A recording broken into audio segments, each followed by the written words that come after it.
Papa Legba, le gardien des portes du vaudou haïtien. Dans le vaudou haïtien, il y a un esprit qu'on ne peut jamais ignorer. Il est le premier qu'on appelle dans chaque rituel, le messager entre les humains et les esprits. Son nom est Papa Legba. Papa Legba est le gardien des chemins et des portes spirituelles. Sans lui, aucune communication avec les autres lois n'est possible. Il est souvent représenté comme un vieil homme avec une canne, parfois fumant une pipe et tenant des clés. Il peut sembler fragile, mais il est d'une puissance inégalée. Dans chaque cérémonie, il est invoqué en premier.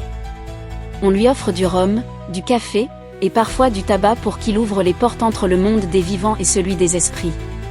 Sans son accord, aucun autre loi ne peut répondre. Les carrefours sont sacrés pour Legba. C'est à ces endroits qu'il se tient, veillant sur les âmes errantes et les voyageurs. On dit que si vous le rencontrez à un carrefour, c'est un signe, mais attention, il faut savoir lui parler avec respect. Les fidèles de Legba lui laissent souvent des offrandes, du maïs, du rhum, du café. Il est connu pour être un esprit joueur mais aussi un grand protecteur. Invoquer Legba, c'est s'assurer que les portes de l'invisible s'ouvrent avec bienveillance.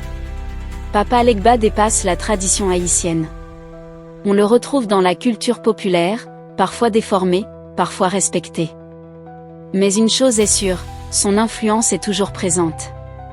La prochaine fois que vous entendez parler de Papa Legba, souvenez-vous qu'il est bien plus qu'une légende. Il est le gardien du passage, celui qui détient les clés du visible et de l'invisible. Si cette vidéo vous a plu, abonnez-vous et partagez-la.